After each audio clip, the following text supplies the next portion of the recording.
سنو کہ عالموں کا مرتبہ بہت بلند ہے، یہ وارث رسول ہے وفا۔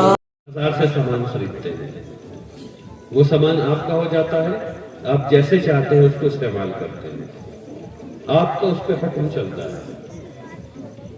آپ کوئی کھلونا لاتے ہیں، بچے کو دے دیتے ہیں، وہ اس کی ملکیت ہے۔ اب وہ کھلونے کا کان ایٹ رہا ہے، کھلونے کو چلا رہا ہے، کھلونے کو ایسے پانی میں بھگا رہا ہے، توڑ رہا ہے، اس کی ملکیت ہے، وہ جو چاہے کرے، ہے نا؟ آپ کس کی ملکیت ہے؟ کبھی سوچا ہے آپ کو کس نے بنایا ہے؟ آپ کو بھی کسی نے بنایا ہے، آپ اچانک نہیں آ گئے دنیا میں۔ آپ کے والدین کو بھی کسی نے بنایا تھا، وہ بھی اچانک نہیں آ گئے تھے۔ آپ کے بچوں کو بھی کسی نے بنایا ہے، وہ بھی اچانک نہیں آ گئے تھے۔ ہم سب لوگوں کو اللہ سبحانہ و تعالیٰ نے بنایا ہے، تو حکم کس کا چلے گا؟ اللہ سبحانہ و تعالیٰ کا چلے گا۔ تو اللہ سبحانہ و تعالیٰ کو سمجھنا ہوگا، اللہ کیا ہے، اللہ ہم سے کیا چاہتا ہے، اللہ ہم سے کیسے راضی ہونے والا ہے۔ جب ہم لوگ یہ کہتے ہیں نا لا الہ الا اللہ، کوئی خدا نہیں ہے سوائے اللہ کے، تو کیا یہ سچ جملہ ہے؟ لا الہ الا اللہ، اس کا جو ترجمہ میں نے کیا کوئی خدا نہیں ہے سوائے اللہ کے، کیا یہ صحیح ترجمہ ہے؟ اس کو فرق لیتے ہیں۔ پہلی بات تو یہ کہ آپ جب میں یعنی الہ کی بات کروں یا خدا کی بات کروں تو ہم لوگ اصنام ہر طرف دیکھتے ہیں، سب سے پہلی جو چیز ہم لوگ کے ذہن میں آتی ہے وہ بت ہے نا، مورتیاں ہیں، یہ ہمارے ذہن میں آتی ہیں کہ ان کو لوگ پوجتے ہیں، ان کو لوگ پوجتے ہیں۔ دوسری بات یہ آتی ہے کہ ہم لوگ خود اپنے اندر یہ دیکھتے ہیں کہ ایک طرف تو اللہ سبحانہ و تعالیٰ کا حکم ہے، دوسری طرف ہم لوگ ہیں۔ اللہ نے کہا، اللہ سبحانہ و تعالیٰ نے حکم نازل کر دیا کہ 5 وقت نماز پڑھنا ہے۔ ہم لوگ تھوڑی دیر کے لیے کہتے ہیں یا اللہ ہم آپ کے حکم کو نہیں مانیں گے، تو یہ کیسے ہوگا؟ ایک طرف تو بات یہ ہے کہ اللہ سبحانہ و تعالیٰ حاکم ہے، اللہ تبارک تعالیٰ کی بات ماننی ہے، اللہ نے ہم کو بنایا ہے۔ دوسری طرف ہم یہ دیکھ رہے ہیں کہ ہمارا نفس ہمیں اللہ کے حکم سے روک دیتا ہے، تو کیا ہم یہ اصل میں ہم کیا کہہ رہے ہیں؟ جب ہم نماز پڑھنے نہیں جا رہے فجر کی تو ہم کیا کہہ رہے ہیں؟ ہم اصل میں یہ کہہ رہے ہیں کہ میں خدا ہوں۔ اب مقابلہ ڈائریکٹ ہو گیا ہے، میں خدا ہوں۔ جب ہم جھوٹ بول رہے ہیں، اللہ کے حکم کی نافرمانی کر رہے ہیں، تو ہم کیا کہہ رہے ہیں؟ وہ جو لا الہ ہے وہ صحیح نہیں ہے، الہ تو میں ہوں، حکم تو میرا چلے گا، لیکن کیا چل رہا ہے یہ سمجھنے کی ضرورت ہے۔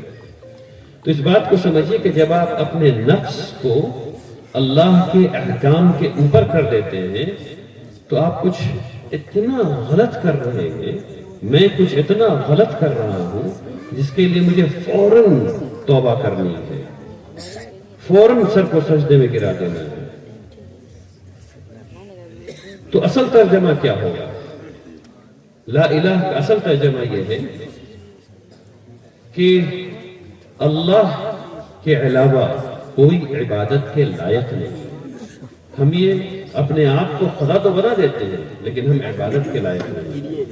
کوئی اور چیز خدا تو بنا دیتا ہے، مورتی خدا کی طرح لوگ پوچھتے ہیں لیکن عبادت کے لائق نہیں۔ ہم لوگ نفس کے غلام ہو جاتے ہیں، اس کی عبادت کرنے لگتے ہیں اللہ کے حکم کو نہیں مان کر کے، لیکن وہ نفس عبادت کے لائق نہیں۔ اب اس مفہوم کو سمجھنا ہوگا، لا الہ، کوئی الہ عبادت کے لائق نہیں الا اللہ، سوائے اللہ کے۔ اور اس کے بعد محمد الرسول اللہ، محمد صلی اللہ علیہ وسلم اللہ کے رسول ہیں۔ اب رسول ہیں تو کچھ لائے ہیں، کتاب لائے ہیں، کتاب میں کیا ہے؟ اللہ کا حکم ہے، اور یہیں پر ہمارا رشتہ ٹوٹ گیا، یہیں پر ہمارا رشتہ ٹوٹ گیا۔ ہم لوگ کتاب کو سمجھ نہیں رہے، سمجھا نہیں رہے۔ اب جب کتاب کو نہیں سمجھ رہے ہیں تو اللہ سبحانہ و تعالیٰ کو کیسے سمجھیں گے، کیسے سمجھائیں گے؟ فرشتوں کو کیسے سمجھیں گے، کیسے سمجھائیں گے؟ غیب کو کیسے سمجھیں گے، کیسے سمجھائیں گے، رسالت کو کیسے سمجھیں گے، کیسے سمجھائیں گے، نہیں ہو سکتا۔ تو آج سے گزارش یہ ہے کہ ہر آدمی کو یہ کوشش کرنی چاہیے کہ وہ قرآن شریف سے محبت ایسی کرے جو دکھے، قرآن شریف سے محبت ایسی کرے جو دکھے، یعنی کہ پڑھے اور سمجھے۔ صرف یہ کہ ہم قرآن سے بڑی محبت ہے، کاہے کی محبت ہے بھائی؟ قرآن سے بڑی محبت ہے، ثابت کیجئے، پڑھیے، سمجھیے، ٹھیک ہے نا؟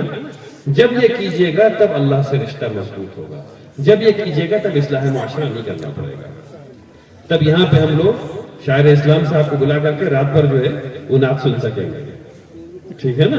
اچھا شعر سن سکیں گے، تب اصلاح معاشرہ نہیں کرنا پڑے گا، کیونکہ معاشرے کی اصلاح آٹومیٹکلی ہو جائے گی۔ یہ جو ایمان ہے نا، یہ سمجھنے والی چیز ہے۔ ذرا سا رسول اللہ صلی اللہ علیہ وسلم نے زمین میں ایک لکیر کھینچ دی اور کہا کہ یہی سیدھی راہ ہے، اور اس کے دائیں جانب اور بائیں جانب ایسے ایسے لکیر کھینچ دی اور کہا کہ یہ سب ضلالت ہے، بس یہ سیدھی راہ ہے، یہی اسلام ہے، اس پہ چلنا ہے۔ پتہ کیسے چلے گا کہ وہ سیدھی راہ کون سی ہے؟ قرآن، صرف قرآن۔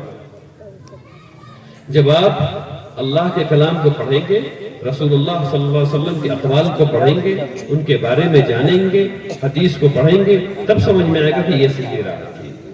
تو آج جو دعوت میں آپ کو دینا چاہتا ہوں اصلاح معاشرہ کے لیے، وہ اصل یہ ہے کہ اس چیز کو جگائیے، دل کو جگائیے، اللہ کے لیے اللہ کی کتاب کو پڑھیے، سیرت پڑھیے، اور تمام تعلیم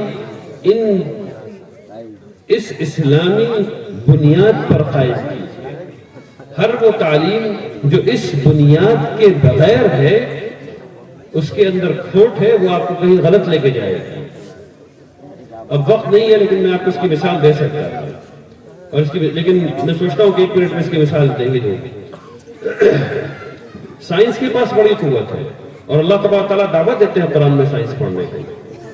اللہ تبارک تعالیٰ قرآن میں یہ کہتے ہیں کہ میں نے تدبر کرو۔ کس چیز میں تدبر کرو؟ میں نے تمہارے لیے دنیا بنائی، بحر بنائے، اس میں کشتیوں کو تیرایا، تدبر کرو۔ کیسے کریں گے؟ سائنس پڑھے بغیر نہیں کر سکتے۔